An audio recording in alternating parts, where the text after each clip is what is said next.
Well, here we are again. Jordan and I were talking about proper property management, and I've said consistently as we go through this that most people don't really know much about property management, and it is a core competency. If you want to be a real estate investor and you have bad property management, you probably have very poor results. And so Jordan has started his own property management company called Albrecht, and I'm sure it'll be very successful because Jordan's a guy who pays attention to detail. One of the questions you asked me the last time, which we didn't really finish, and I thought I have your agenda, we'll go through it, but one of the questions I thought was important and useful to do would be to talk about negative cost selling again. Mm-hmm. Is that Absolutely? Okay? All right. Yep. So let me just give you a simple model, and I'll just show on my screen here because I don't really have all of my. I don't know if you can see this drawing here. I can see it. Yep. Yeah, so that's a 2-bedroom house with a basement. Okay. Mm-hmm. And this is the same 2-bedroom house, but with 1 or 2 or 3 microsuites in the basement. So this would be, say, for example, a single family home in Belleville that Bill Smith and Betty Smith own. Okay. And I'm gonna, have you got a calculator there? I'm gonna make you do a little bit of work. Let's see. Yep. Calculator. All right. So let's say that we're renting, Bill and Betty are renting their single family house for $2,000 a month. I don't know if they get that in Belleville, but probably they would. It's a typical 3-bedroom, 1.5 or 2.5 bath, single car garage, single family home in Belleville. And the tenant decides to move out. And then somehow or other you are talking to them and you say, look, why don't I take over property management, for a whole lot of reasons. One, I'm a good property manager. I'm good at screening tenants and interviewing them. I don't let any deferred maintenance build up. I keep your property looking sharp. There's not going to be any garbage, on the front lawn or the back lawn. The grass is going to be cut. The snow is going to be cleared.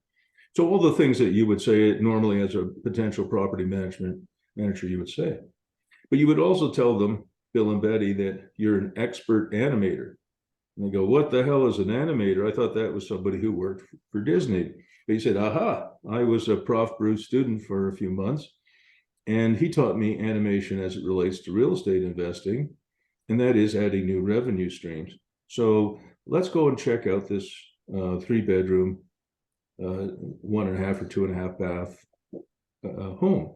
And then you go into the basement, you find it's big enough to put probably 2 or 3 microsuites. And you remember what the microsuite is, right? Yep. You could put a 2-bedroom or 3-bedroom apartment down there, but what we found really pays big dividends with a basement apartment is to put in, 2 or 3 self-contained microsuites downstairs. And we've been able to do that and get building permits for it. So it's not something you do illegally, as most property managers have to be pretty careful. Well, all of them have to be careful about, staying on side with the building code and also the city ordinance or bylaw officers, right? So you don't want to get into trouble, and you don't want your clients to get into trouble. So your clients will ask you, of course, Jordan, to do things that are illegal. And, if somebody said, look, could you put a dishwasher in for me, and you didn't file a building permit or a plumbing permit for that, maybe that wouldn't be the worst thing in the world to do for a client. But if they asked you to put in 3 microsuites without a building permit, that would probably not be a good idea. Yeah, that wouldn't fly. It would be a bad idea. It's been done, and lots of my clients have done it. But as a coach, I don't advise them to do it. And as property manager, you wouldn't advise your clients either to do that. So did I ever show you what Ali Alili did with his 3 microsuites in the basement? Is that the spy loft? No, that was a different one, but that was pretty cool. I'll see if I have it on this computer. I'm working on a little Surface computer here, so I don't have all the the resources that I have at home where I have, something really extraordinary. I'll see if I've got it here, because it would be really worthwhile if I could find it. And again, I apologize for, I am visiting my daughter and her kids here in Calgary, and I also am doing a little bit of work here. So I'm trying to double end everything, but not having access to all of my files does kind of make things a little bit more difficult for me. Hang on, I think That's understandable. yeah, we'll get through it. Okay, I'm sure it'll be worthwhile, but oh dear, that's the wrong thing. Hang on a second. No, I didn't want that. So this computer's a little bit slower too. So it is opening the file. So I'll let it, think about opening that file while we talk some more. All right, where are you? There you are. When this file opens, I hope I'll be able to show it to you. But what Ali found, he's about your age, maybe a couple of years older, very smart guy, tech guy, but loves real estate. Instead of putting a 3-bedroom apartment in the basement of his unit, he put 3 self-contained studios in there. And the plan is fantastic. A little bit of a common area, and then 3 studios, and each studio has its own micro kitchen, which is really basically just a wet bar. Has a fridge, a hot plate, sink. I mean, really a couple of cupboards, and that's about it. So it's not much. No stove? No. What we do in that is we run everything on 110. It's easier to get the building permit for that. So you run everything on 110. You can put a wet bar anywhere. It's legal. So you have a small bar fridge, basically, a counter, a sink, a toaster oven, and a hot plate.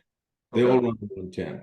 And my wife and I, when we were younger, we, she had a toaster oven. She could cook a Christmas turkey in the damn thing. So you could do almost anything that you would normally do. And then you have a crock pot, what do they call them? Instant pot or something like that.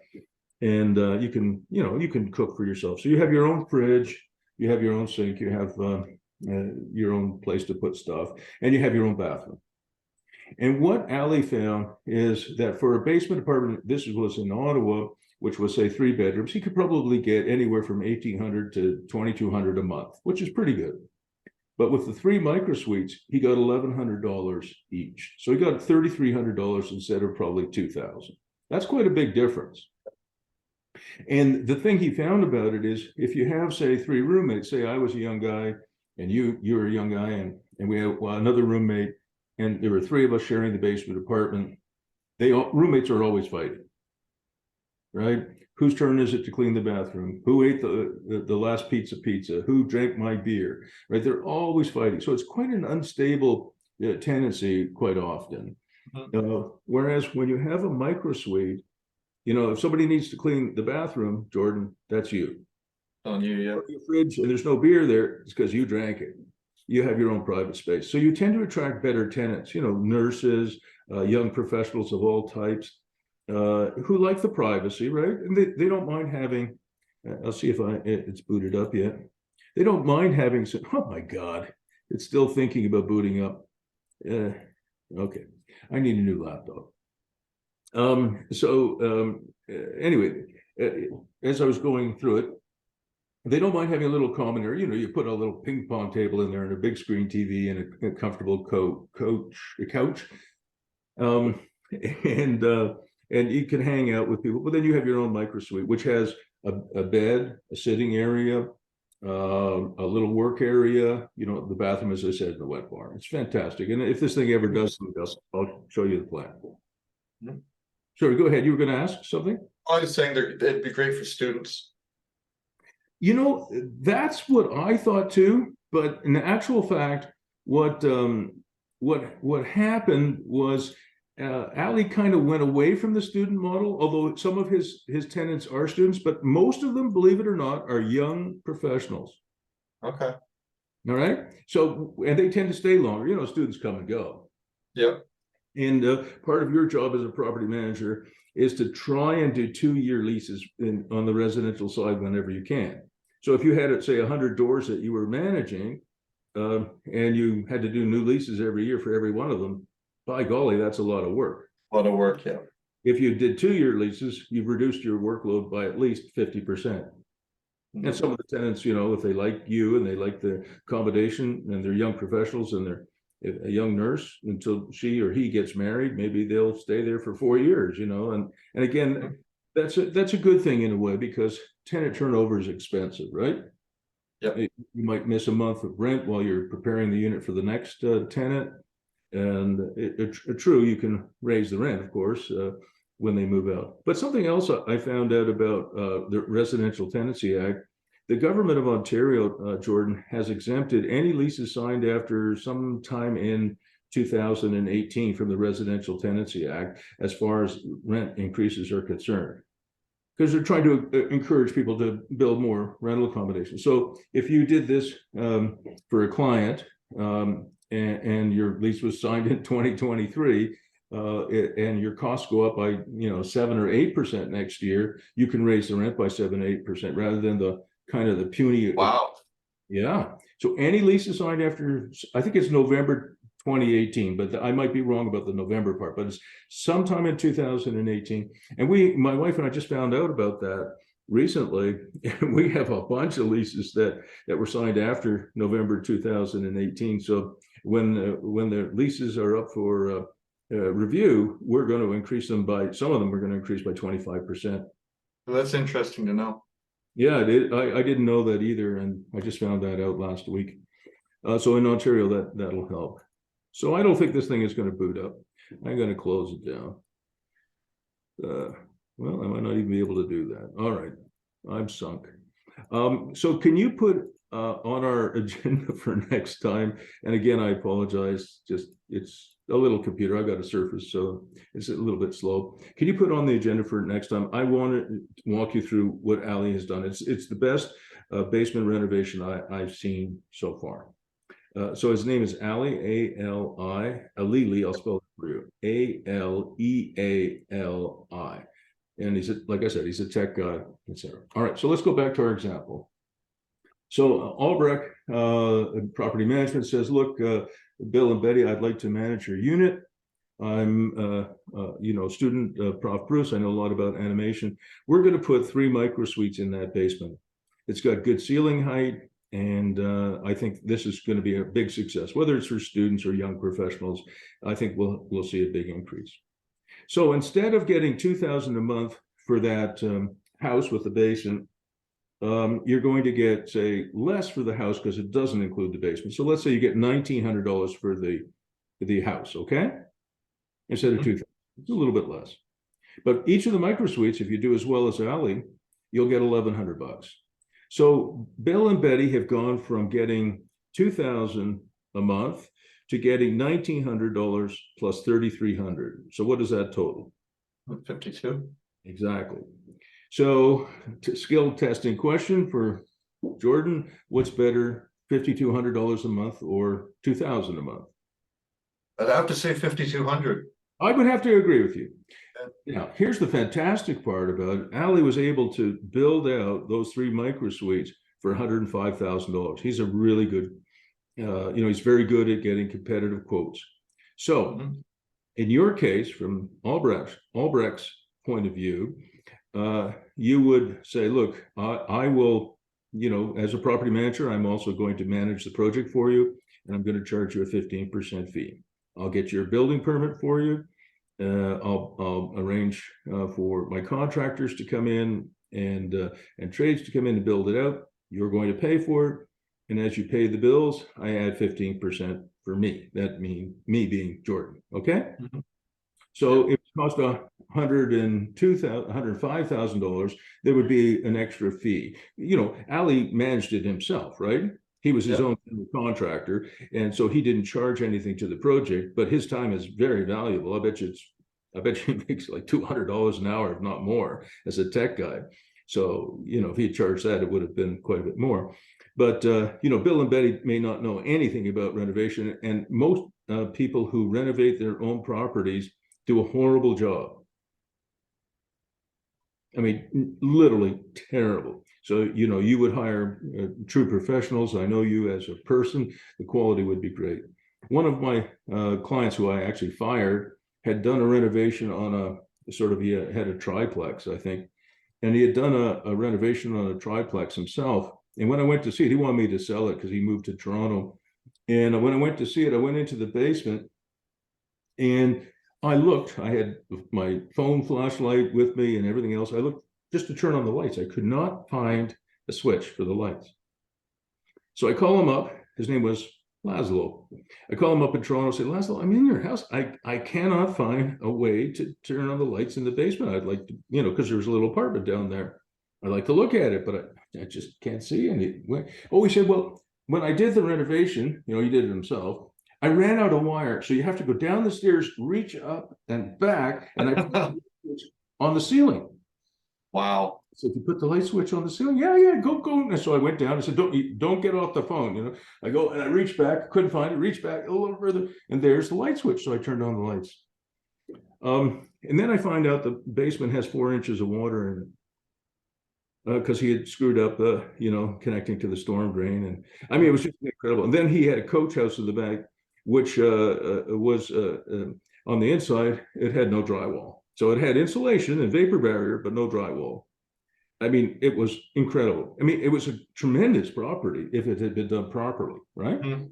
So that's what Joe and Jane, Q Public tend to do. They cheap out. They don't know what the hell they're doing. And every dollar of renovation that they've spent is a dollar they might as well have put in their wood furnace for heat because they just burned it. And it has a negative value. So I called Laszlo back. I said, I don't think I can sell this for you. He asked me why. And I said, well, the renovation, Laszlo, frankly, isn't very good. So I said, you'll have to find another realtor or coach. Sometimes I have to fire people, not very often, but that was one occasion, right? Absolutely. All right. So your company now makes 15 points. So you make, $16,000 or $17,000 to supervise it. And people say, oh, why should I pay you that? Well, listen, you manage it yourself. You'll do a horrible job. You have jobs. You'll do terrible at work. You'll do a terrible renovation. And it'll cost you far, far, far more than paying me 15%. But if you want to do it, God bless you, go ahead and do it.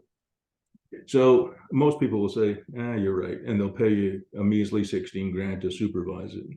Now, do you think it makes sense to, when looking for, if I were looking for, say, single family residential clients, properties to manage, would it make sense to look specifically for properties that could be animated, that have the potential to be 100%, because I mean, listen, there are going to be some rich dudes in Belleville who just say, look, I got a beautiful family home. I just want a family in it, to hell with animation. And but let's look at it from your point of view. So you're going to make 16 grand on the property, on the project management, right? Yep. That's number one. And number two, let's say you're charging 8% of rents. So if you just manage the house as it was with a $2,000 a month tenant, you make $160 a month from that. But if you're getting 8% of $5,200, how much is that? Well, come on, figure it out. $500. Come on, do it. No, do your math, because we got to get it exactly right. Let's see, 520. I think I'm getting this wrong. 5,200 times 0.08. 481.48. I don't think that's right. No. $5,200 is their revenue from this. Times 520. Yeah, 416. All right. Okay. Next question for you. What's better for you? $416 a month out of this property, or 160? Definitely 416. All right. We're making headway now. All right. I just teasing you. Okay. But now here's where the negative cost selling comes in. So now the guy is thinking, Bill and Betty are thinking, I have to pay this guy 16 grand to renovate this place, to supervise it. And then I have to pay them $416 a month, for Christ's sake, instead of $160. I mean, he's making out like a bandit. But wait a second, your rents went from $2,000 to $5,200 a month. So they're making an extra $3,200 a month. Mm-hmm. And they're paying you, what's $416 a month minus 160? I'll use a calculator for that. Sure. 256. Right. So they're paying you an extra $256 a month, but they're getting $3,200 a month. So now what you should do is subtract 256 from 3,200 bucks. What do you get?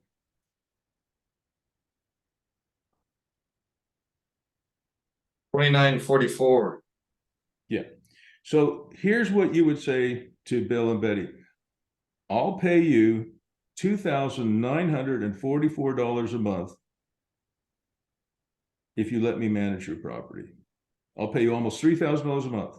What do you mean? You're going to pay me to manage it? Yeah, I'm paying you almost $3,000 a month to manage your property. And here's why. That's negative cost selling. And In other words, the cost to hire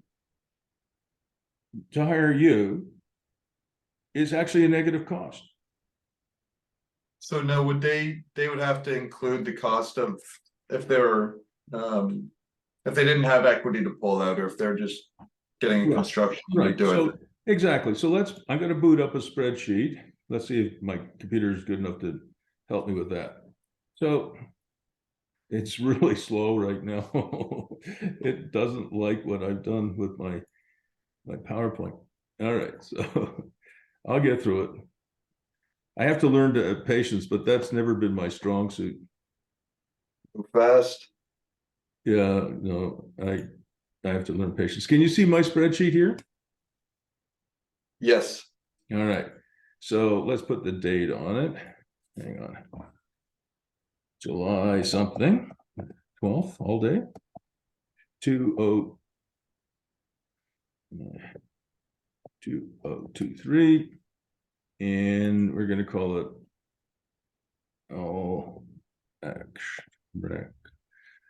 Albrecht negative cost selling. So a smart Betty and smart clients will say, well, wait a second, I had to pay project cost, right? They had to pay that because even if they have the equity, people hate writing checks from their own account. So project cost would say is 105,000 if you can do it as efficiently as and then you've got your project management cost. We said was going to be 15%. Now is that 105 per unit or no, that was for the entire basement renovation. He did a great job. Oh yeah, no, it was 105 for the whole thing. So that's your project management cost. All right. And maybe the building permit. I'm just going to, make some numbers up here. We'll say was $1,050. We'll say the architect cost you $2,000. We'll put some miscellaneous in. Who knows what else might go wrong? Everything can go wrong these days in construction, so I'll put another $3,000 in for that. So our total cost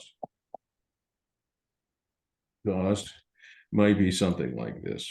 This is all for all three suites, okay? Yep. And where are my formulas? What the heck is wrong with everything here? All right, there we go. So maybe it's 126. All right, so they put that in their mortgage, and let's say today their mortgage is 5.5%. It's a lot higher than it used to be. All right. Yep. So that's our interest rate, and we'll say it's got a 25-year amortization, right? Mm-hmm. All right. So our payment on that, right? Our cost of, and by the way, even if they have equity, this is still a valid sort of calculation because it's like an opportunity cost if you understand that concept. Yep. Okay. So they might say, look, you're exaggerating your negative cost selling, and you say, okay, well, let's just figure out what the payment is if you did this. So 5.5% is the interest rate. You know how to do this, right?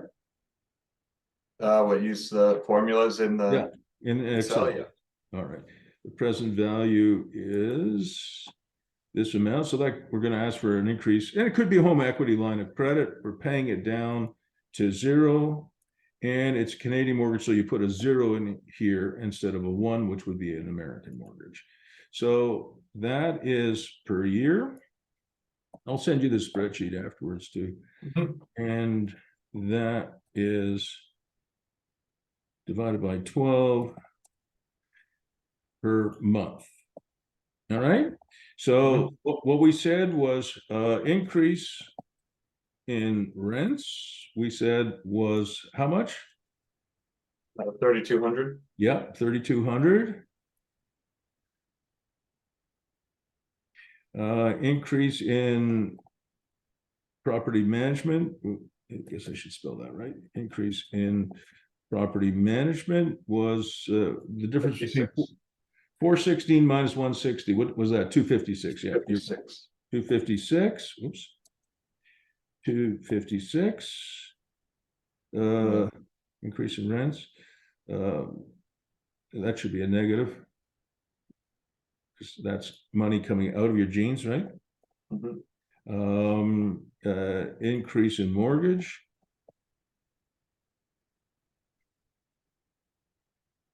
And like I said, it could be a home equity line of credit, but calculations would be very similar. So equal to this. So even including, you know, the even including the mortgage, all right, overall increase in cash flow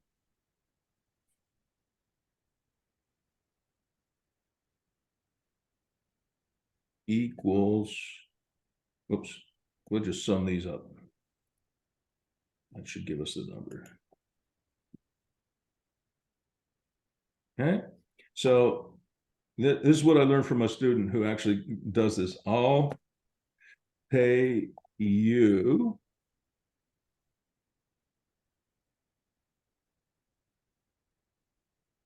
per month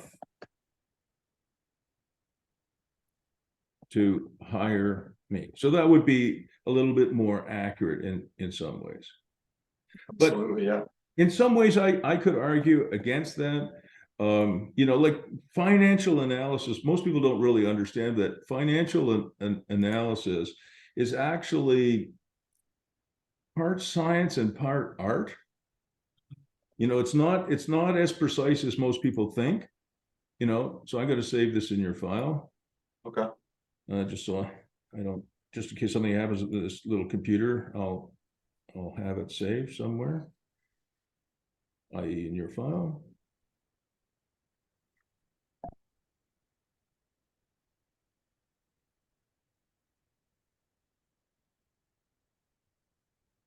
You know, keeping good files is incredibly important for a coach, but also for a property manager. Yeah, the larger the portfolio I develop, the harder it'll get if I don't have proper. When you get to a thousand, you know, doors managed, or, you know, 20 commercial properties managed, or whatever it is, if you don't have good files, you will absolutely be in trouble. July 12. So I tend to keep very good files. All right. So I could also argue that, look, one day this mortgage will be paid off, and you really will be, you know, almost $3,000 a month ahead. But for now, you're $2,100 or $2,200 ahead. One day when you pay it off, you'll be $3,000. The other thing that I would add to this is, so these are for 3 microsuites.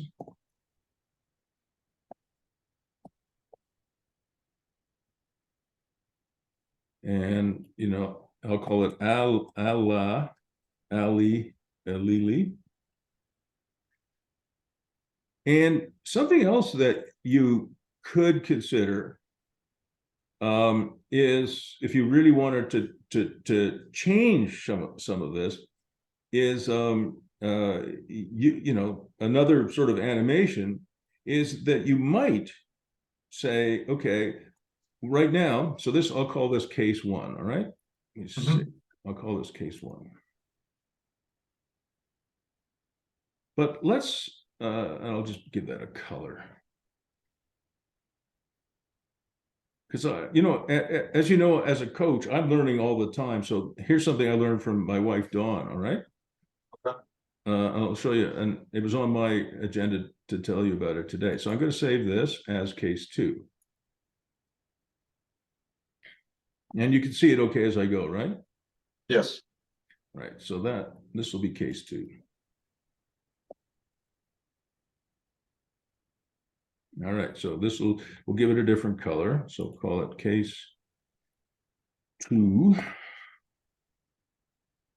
Yeah, I'll just color it green because green means more money, right? Yes, it Right. does. So what if we were to put one of these microsuites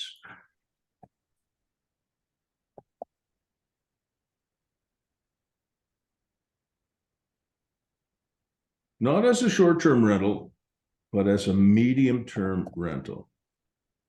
Okay. Do you Mhm. know the difference between a short-term and a medium-term rental? I do. I think that we have a medium-term tenant down at the Burrows right now. So that typically is 30 days to 90 days. I wouldn't do longer than that. And the Mhm. reason that you might do that is short-term rentals. Let's say I had a microsuite there. I'm a nurse, and you are I don't know, young property manager. So you have one of the microsuites. I have one of the microsuites. We've been there for a long time, and we put the other one on short-term rentals. Well, you can be sure the nurse, me, and you, the property manager, is going to be moving out pretty quick because people are coming in and out. They're partying at all hours of the night. It'd be horrible, right? Mhm. But a medium-term rental is, first of all, it's a lot less work for you as a property manager because you're not doing 2 or 3 night stays. There's not as much cleaning, but you're basically, again, your marketplace are professionals who are coming to Belleville, and there's quite a few of them making a film, doing a consulting work for the new Amazon building that's going up there. I mean, doing some consulting work for the city, right? And they have a 90-day assignment. They tend to be just like the nurse, just like the young property manager. They have a real job. They're not there to party. Okay, so Yep. what Dawn found is that for her microsuite, so I'll just put Dawn microsuite at the Burrows, and it's quite nice. You know, she charges, I think, $225 per night, which is quite a lot. But what she's been experimenting with on Verbo, you know Verbo, right? Yep. And of course Airbnb. She's got listings on both. What she found was she put a 50% discount for any stays longer than 30 days and shorter than 91 days. So 30 to 90 days. So the rate for that was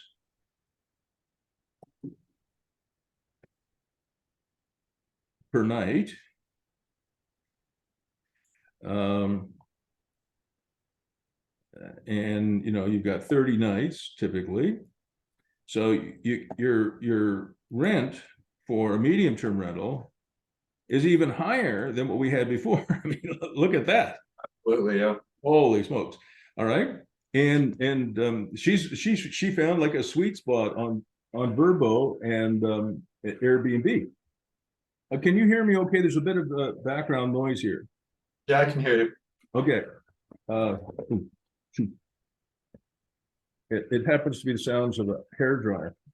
So if a naked woman walks by, just ignore it. My apologies.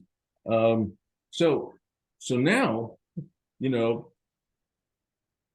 and for you, your for a short-term rental, you know, you would charge anywhere from 20% of the revenues because it's a hell of a lot of work to 25%. That's the going rate today. For medium-term rental, you know, you might get anywhere from 12% to as high as 15%. Okay. Mhm. Because it is more work, but it's not as you know, long-term rental, you're getting 8%. Medium term, you'd be 12 to 15. Short term, you'd be 20 to 25. All right.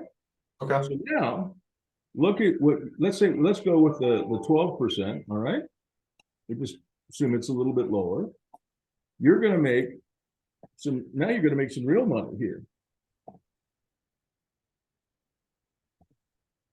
All right, you're making 405 just on that one unit. Mhm. All right, That's great. you see where we're starting to change a whole lot of stuff here, right? Absolutely, yeah. All right, and you could now let's see what happens to your client. I mean, it's going to be really something. I'm just highlighting all the cells that I'm changing. Mhm. So this animation stuff is really, really important because you know how many property managers in the world know how to do this? I'm assuming not many. The only ones who know anything about it are the ones I've trained.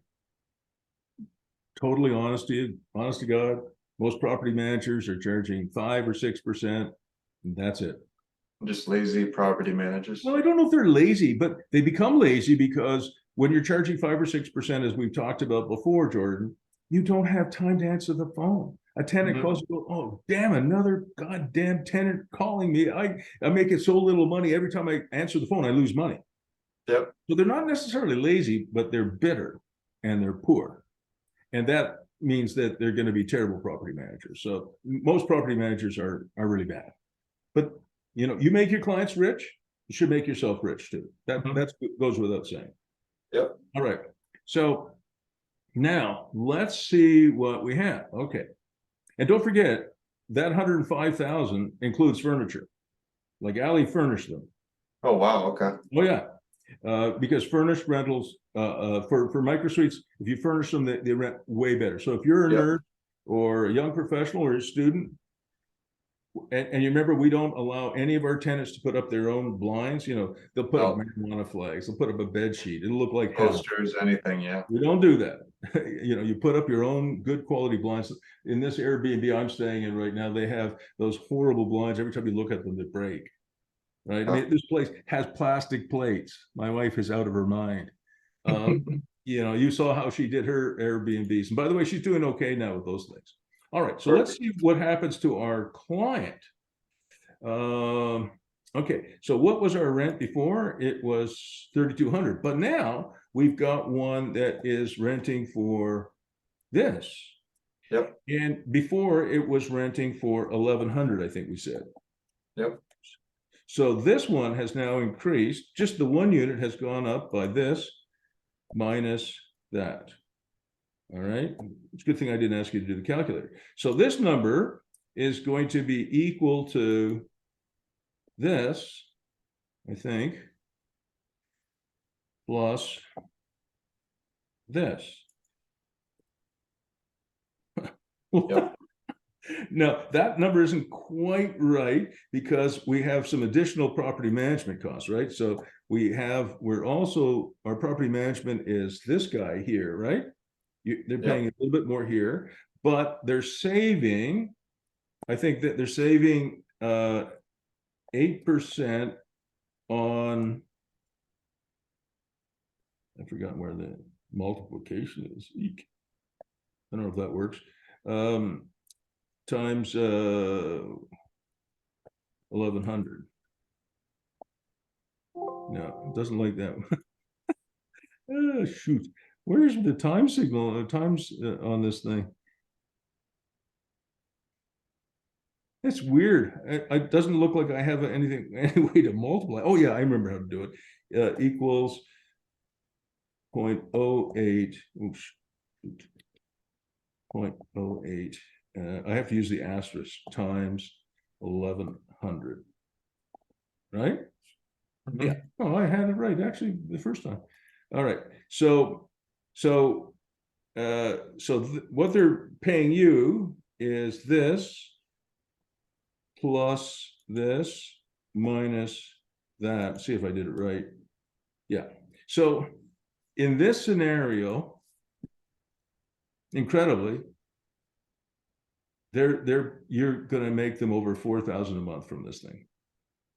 But from your point of view, you're going to start to make real money as a property manager. Absolutely. If you had 10 of these, right, you know, you'd be making, well, a lot. And that's a way to build your portfolio. That's why animation is so important. And I'm just going to send you these spreadsheets while I'm thinking about it. Now, do you think that me learning, having an in-depth knowledge of financial analysis is important? 100%. That's really crucial. See if I can.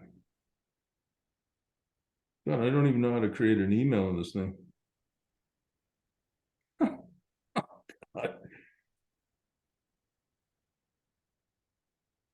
All right, I'll use an old email.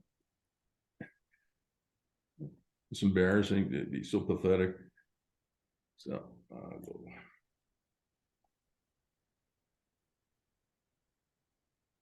here are your spreadsheets.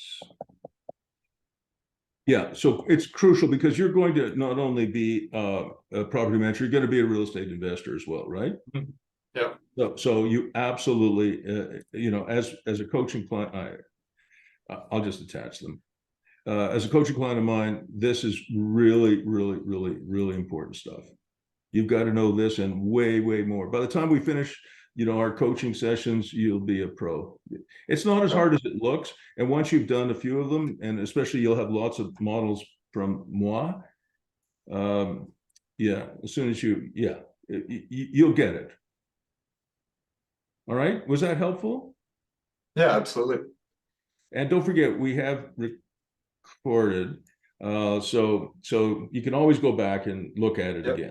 All right, and you can reach out to me anytime, and I'll help you as well. All right, so you know, and basically it's as simple as this. Look, I can increase your revenues. You're going to pay me a little bit more than maybe the average property manager, but the amount I'm going to increase your revenues by will so much offset the little bit. You know, instead of paying me 5 or 6%, you're going to pay me 8. On the medium term rental, you're going to pay me 12 or 15 points, but I'm going to increase your revenue so much that it really won't matter. Well, and you're not just managing their property at that point, you're managing their investment portfolio in terms, right? You're helping them increase their bottom line, increase their revenue. That's beautifully put, because really what I would rather call, and we talked about this, I'd rather call Albrecht portfolio management as opposed to Albrecht property management, except when you talk about portfolio management, most people think about stocks. Funds and whatnot, yeah. And funds, exactly. And so we can't do that. But what you said is really important, that really I am your investment advisor in real estate. I am going to help you manage it as if it was a portfolio. And, you know, whether it was a portfolio of stocks and bonds and funds, whatever else, it's a portfolio of real estate investment, and we're going to treat it that way. Okay. I think you said it beautifully. All right, so we killed that, but I want you to use it. I've got, you know, hundreds of clients across Canada and the States using negative cost selling and just about everything they do, and I do it too in coaching. You know, charge you $500 or $1,000. Some of my clients maybe 2,000, depending on the amount of work. So it's not very much money, really. You know, I make a living at it, but that's about it. But it can make a huge difference. I've got clients, you know, who have $300 million portfolios. I've been coaching them now for, you know, 5-6 years, 3, 4, 5, and you know, so they invested, I don't know, $1,000 a month in coaching or whatever it was, and they have a $300 million portfolio that is quite profitable. Great payoff. You know, so what is the cost of hiring me as a coach? Hopefully, it's negative. Yeah. All right, so I do use that. Just on a small matter, did Abisola sign all her checks? Yeah, she said she signed them all and she sent them directly to you. Okay, so she snail mailed them. Yeah, and she spoke with the bank and they informed her that she signed them wrong and showed her how to sign them properly. He sure did. That's great. Thank you for that. Just while we're on a couple of things, could our next session be August 4th? Because I'd like to, you know, I'll be back in my main office, and I'd like to make sure we do it relatively. No, sorry, August 3rd. Yep. Are you around? I will be. So August 3rd at 11, okay, and I'll send you the Zoom link for that after we finish. Just put it in your calendar, August 3rd at 11. Oh, Dawn is here now, and she's fully dressed, so she has a question for you. Okay. I'm just curious about that last Wayfair delivery. So that they're trying to deliver it again today, and I have a guy on site waiting for the truck to show up, so. Okay, how do they get in touch with you, or do they? That's the thing, they don't have a contact number of mine unless you provided them with one. Yeah, I If did. it's possible for you to provide them with my phone number, then that would make things much easier, because then they can call me when they're on site and I can meet up with them. Yeah, I think I did give your phone number. They probably just don't call Okay. because it's FedEx, right? So, Yeah. Well, we have everyone back on site working now, so I have them waiting on a FedEx truck. Package won't be missed this time around. okay, that's great. Okay, thanks for doing that, Jordan. Thank you. Yeah, for sure. All right, so a couple of other things that was on your agenda, or quite a few on your agenda.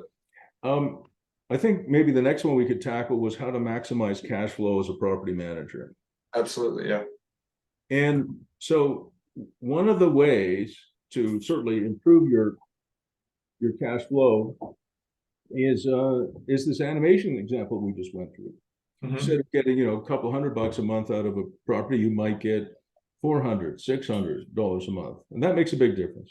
It does, yeah. $400 a month and you had 20 of these buildings, that's $8,000 a month in income, and that'll help you in so many ways. So animation is a part of that. The other thing that we didn't factor into this model that we just worked on, and I've said it to you many times now, or at least a few, is that not only are you charging, a monthly fee of, 6, 7, or 8%, hopefully 8% of rents, you're going to get a half a month's rent for each year lease that you do. Mhm. Even on the medium term rentals, you won't get a half a month because, they're only 3 months, but you won't get, what is a quarter of a half? You won't get an eighth. I wouldn't charge that. What you might charge is a half a month's rent for a year's lease and a quarter of a month's rent for every medium-term rental that you do. So if you did that and they were all 90 days, you do 4 a year, means you get 1 month a year for medium-term rentals as opposed to a half. Okay. Okay, so you do 4 leases a year. 1 month's rent on a medium-term rental is $3,000. Yeah. Right, and that medium-term rental will be very profitable because you're getting 12 or 15% of the revenues, and you're getting that quarter month leasing fee. Now you have to be careful because you're not a realtor, but my understanding, although it's a bit gray, as long as you are the property manager, I still think you can advertise for your clients an apartment, or if it's an office space or a retail space, you can still offer it for lease as a property manager without being licensed. But eventually you probably will get your realtor license. Yeah. But for now, I would hope you don't have to do that, because you have so much work ahead of you. Getting a realtor license is quite a bit of work these days. So, Lots of as long as studying. you have a signed property management contract, I hope the Real Estate Council for Ontario, RECO, will not bother you, and they probably won't unless there's a complaint. And if they do, your defense will be, wait a second, I'm a property manager, I'm working for Bill and Betty, and I'm leasing their house. There's got to be 20,000 property managers in Ontario, maybe for all I know 40,000 property managers in Ontario who are not licensed, who rent office space and shops and apartments, whatever, for clients, and they're not licensed. I suspect that's true, but most of the big guys, the big developers, they're sending at least one of their people back to school to get their realtor license. Okay. All right, so that probably will be something, but probably the fastest way for you to increase your income would be to do something like we just described, and the leasing will really help you. Okay. All right, so if you had again, if you had 20 of these houses and you were making, I don't know, $400 each, that's $8,000. And if every one leased, was $3,000, and you're getting half a month's rent, and they're all 1 year, it's 1,500 times 20, it's another $30,000 of income for you. Okay. Now, how important is it once you get things rolling to have an operating company and a holding company? Is it important in this line of business as a property management? So right now, I don't think you've incorporated Albrecht. Yeah, it's incorporated. Oh, it is incorporated now. Yeah. Did you do it yourself? Yes. It costs like $200 or $300 to do? Yeah. All right. So you have a corporation, right? I do, yeah.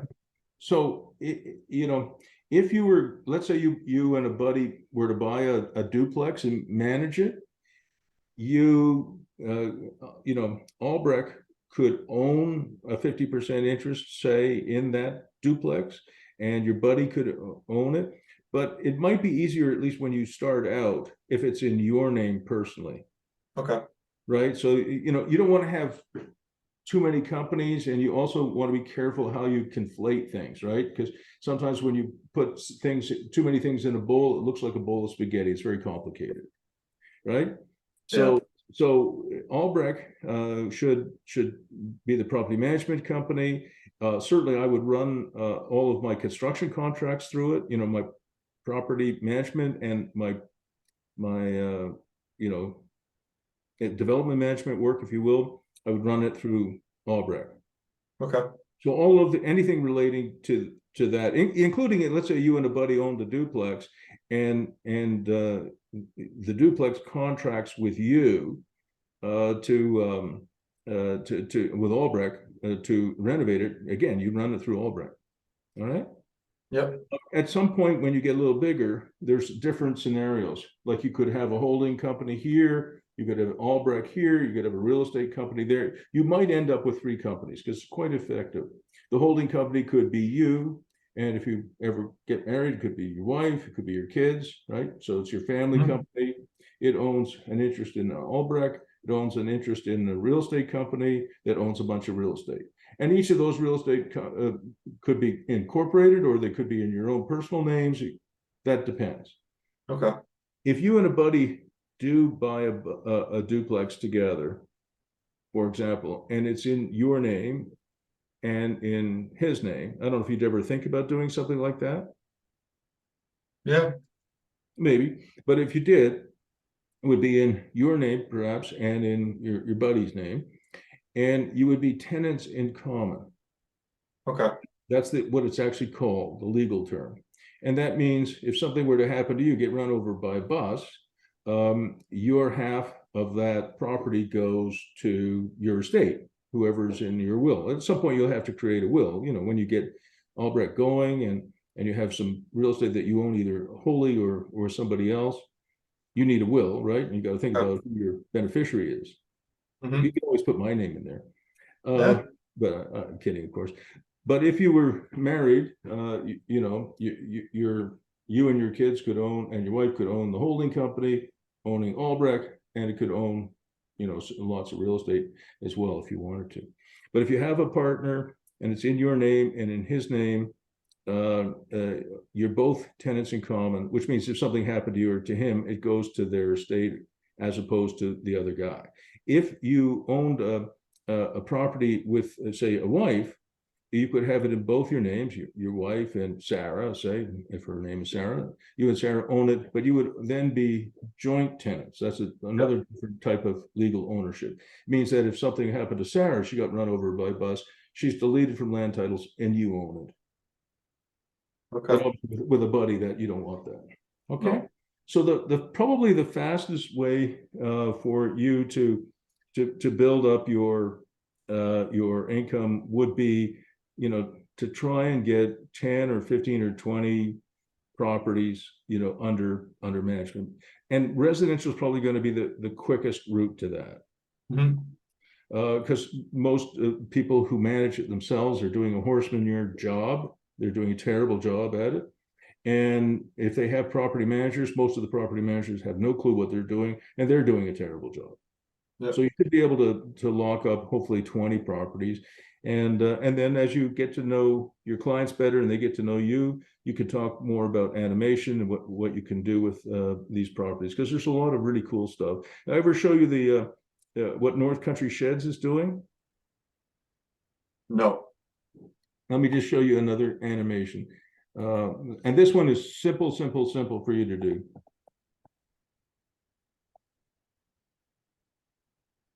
And you don't have to be don't have to, be a rocket scientist to pitch this one.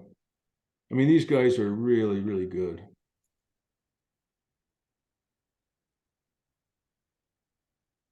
I just bought one from them.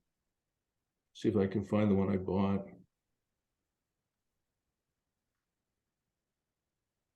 I think this is it. Yeah.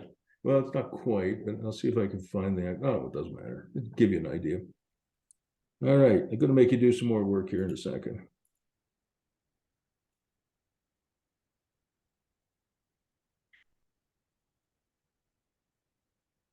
So this is a company in Smiths Falls. Do you know where Smiths Falls is?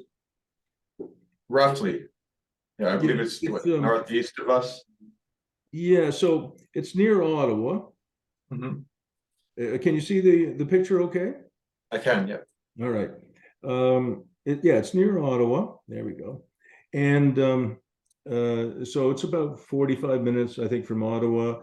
And probably it's on the way to Belleville, so it makes it probably, 2 hours or an hour and 45 minutes away from you.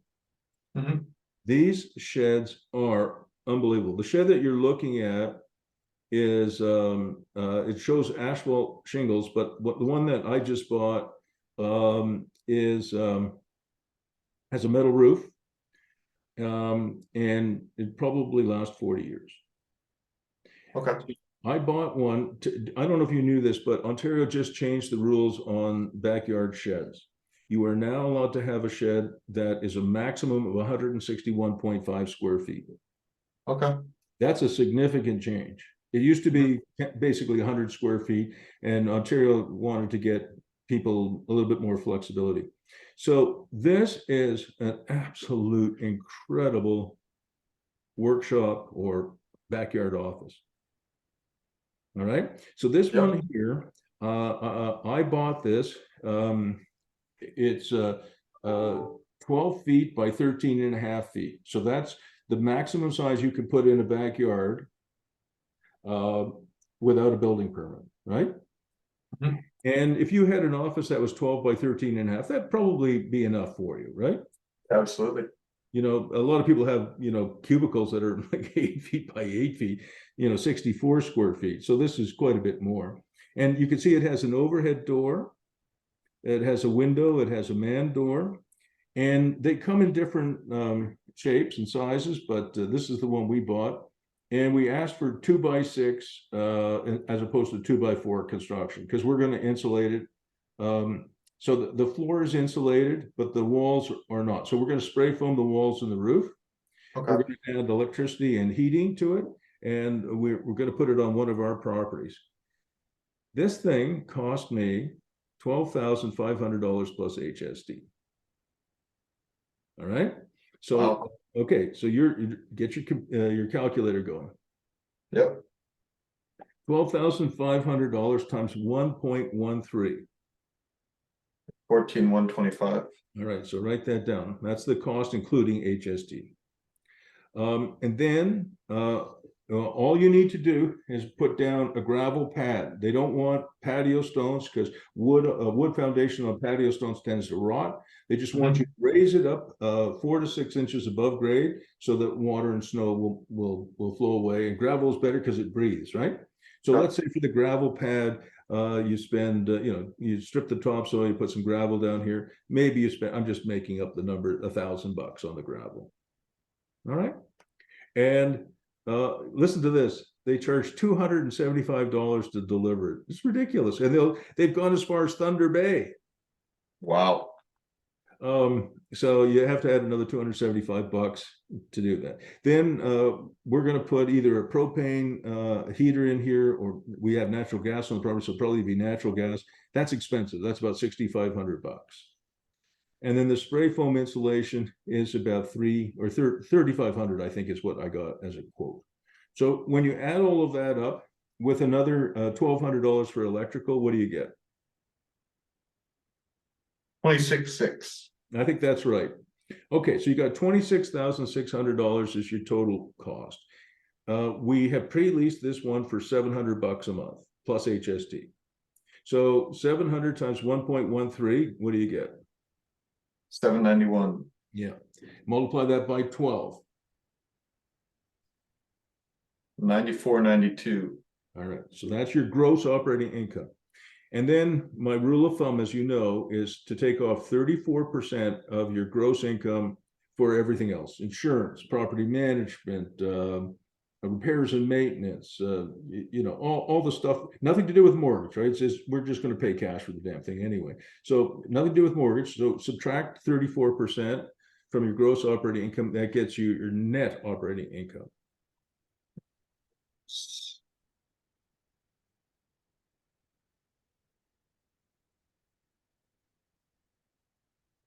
$62, $64, $72.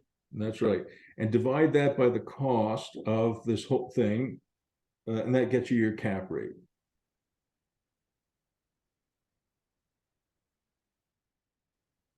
$23.5%. Right. So you're basically, you could leave your money in the bank today, your $26,000, and you probably get 3 or 4%, right? Yep. Or you can buy one of these things and put it in your backyard of your client and get 23.5%. Which one is better? Way better. And it's legal to do it. So if you have a client, I mean, this could be the simplest animation you could ever say. Look, you know, say somebody has a duplex in Belleville, and you say, look, I got a line of really great sheds. These things will, with the metal roof, the asphalt roof would only last 20 years, but the metal roof will last 40. I've got a line on great sheds. You don't have to tell them where you get them from. And we'll put it in the backyard, and you've got a vacancy. And what you're looking for is somebody who wants to rent an apartment and needs a home office, or rent an apartment and has some kind of a you know, side hustle that he or she wants to do in the backyard. But in this thing, you could do you know, physiotherapy. You could do registered massage therapy. You could have a little repair shop back there, right? I mean, who knows? There's so many side hustles there. We got one of our workshops rented to a guy who makes guitars, right? So now you have tenants who have an apartment, which is quote unquote a liability because it costs you money, and they have a workshop or home-based office, which makes you money. Or if you have 5 little kids like Dawn and I did at one point, maybe you just want to have a place where you can go and run your property management company or a coaching company, yeah, without having little kids running in and out of your home office. Well, that's great. All right. And I know the owner there, and if you ever find a client or a use for yourself, you know, then that's what I do. Dawn, Miriam's calling on my phone. All right. So these animation things can really add up, help you and help your clients. Imagine making 23%. You know, if somebody told you that you could make 23% on a stock or a fund for the rest of your life, 100%. That's where all my money would be going. What's that? Yeah. All my money would be going there. Yeah, I mean, but it would probably also be a pyramid scheme or something, right? Yeah. Like Bernie Madoff, I think, was promising those kind of returns, right? If you know who he is. And yeah, there you go. All right, so those are the kinds of things that I think will help you. The other thing that I wanted you to consider was the Workey model. Yeah. And I want to just go through that a little bit with you, because that thing has great potential for you. Okay, well, just let me see how we're ready. Bruce just needs to finish up what he's doing. All right, so let me just, I mean, oh, shoot. I'm sure we can find it. What time is it? Hang on a second. My computer froze. Great. Okay. This is going to really suck. Close all windows. Yeah, just a second. Did you have something for me? Yeah. What is that? About another 20 minutes. 20 minutes. He says it's going to be 20 minutes. She can wait 20 minutes. They want me. Okay, see, I'll see if I can get the damn thing open again.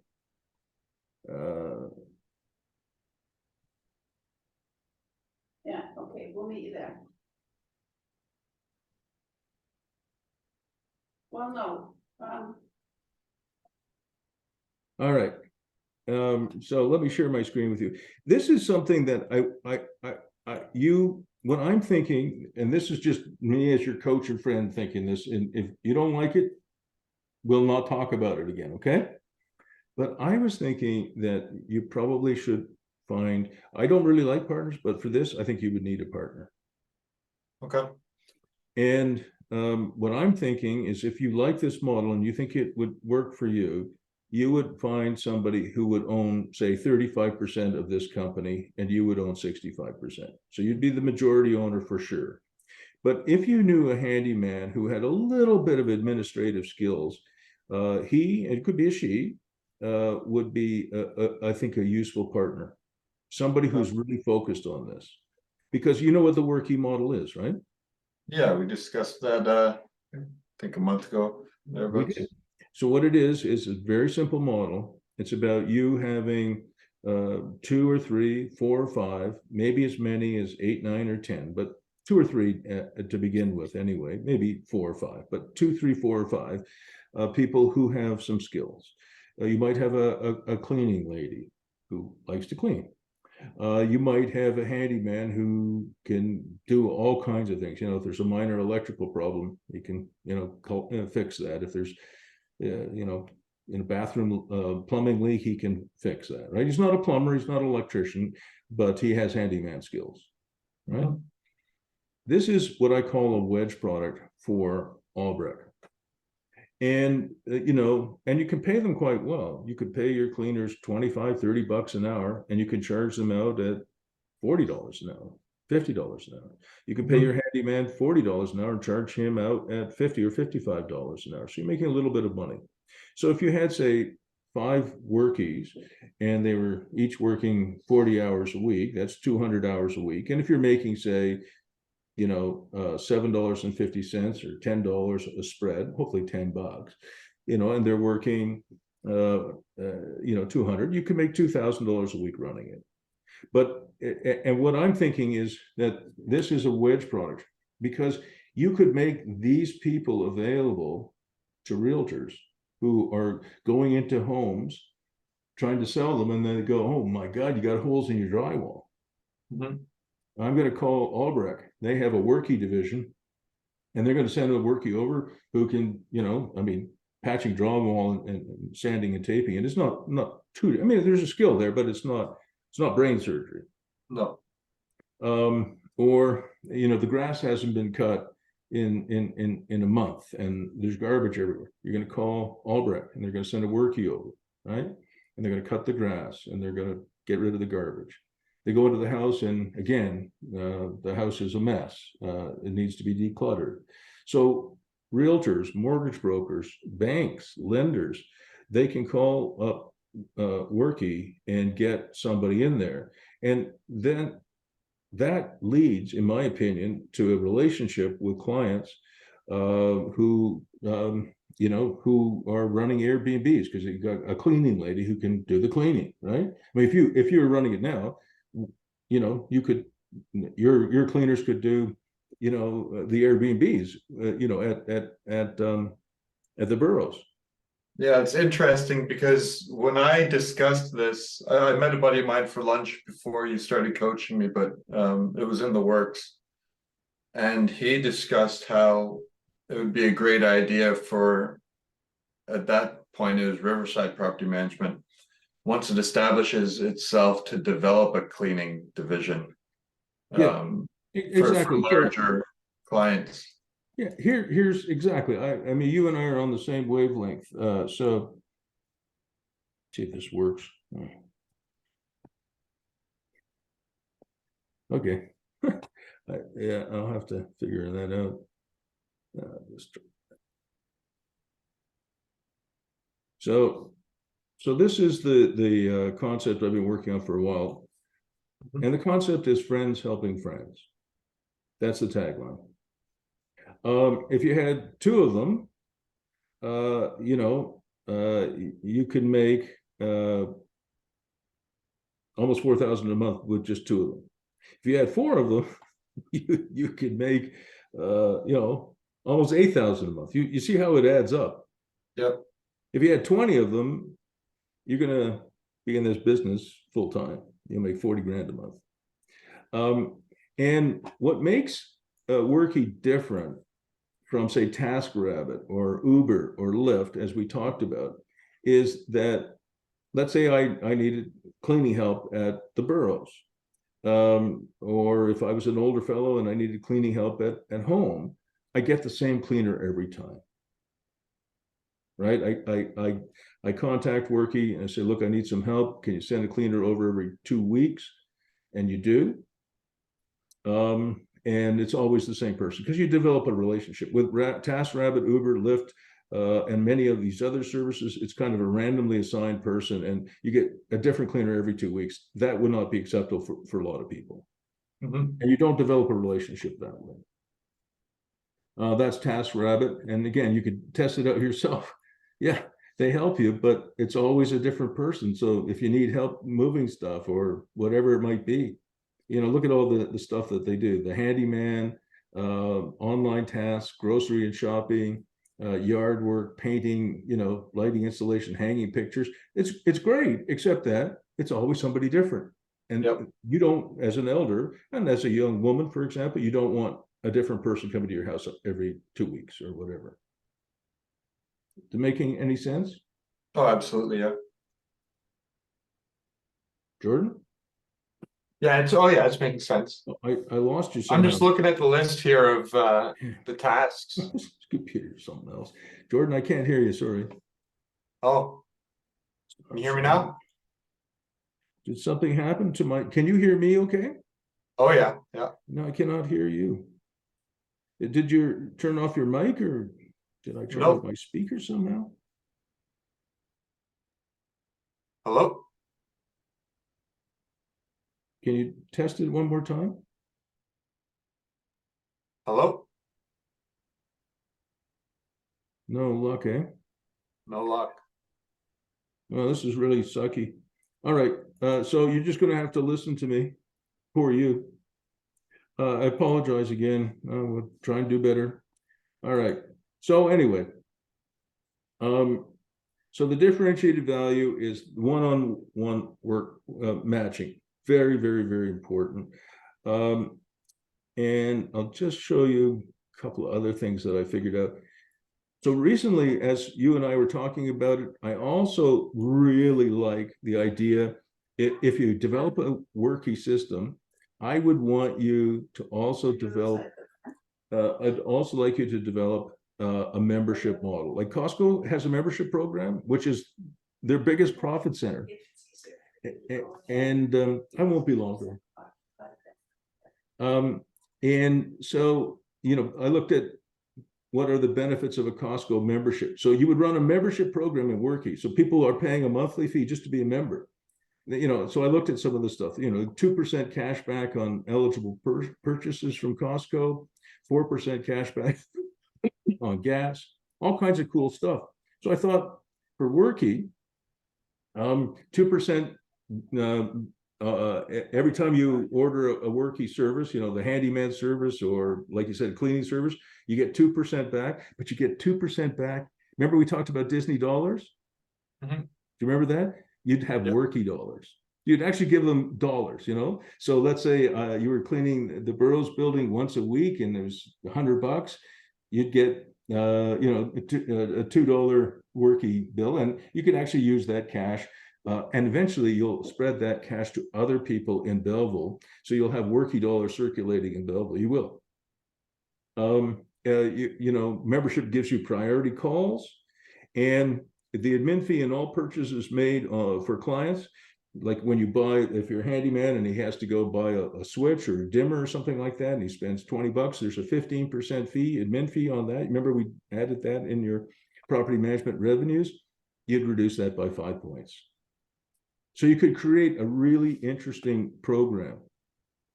Now, just because this has been a substandard coaching session, we're going to make the next one that we do on August 4th a 2-hour session.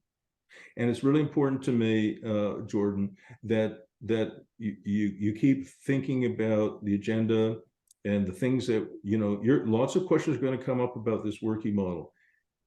If you had 4 people doing it, and you could make, you know, an extra $8,000 a month doing that, that's fast cash, because I'll bet you'd find lots and lots of people need help with all those tasks that you saw on TaskRabbit. You know, that slide on TaskRabbit, you saw that? You know, whether it's cleaning services or handyman services or all the others, it can be as simple as going to the drugstore and picking up a prescription. Who cares? It could be personal shopping. It's all of the simple, and for people in Belleville or people anywhere, it's hard to find reliable people to help you. As if you're a rich dude, you don't have time. If you're an elderly person, you know, you may not be, you may be somewhat incapacitated. So I think it has tremendous potential, and you have all the opportunities that I've mentioned to use other people to resell your services or access your services. Like realtors will I think find it very useful. So I want you to think about it. All right. Is there anything else? You can put it in the chat box. Are there any other questions before I leave? Because I'm going to go to the zoo with my grandchildren. All right. Listen, it was a decent session today. The next one will be better. I will have this recording downloaded to my computer and uploaded on YouTube later today. Say hi to your dad for me, and thank you for all the things you've been doing. See ya.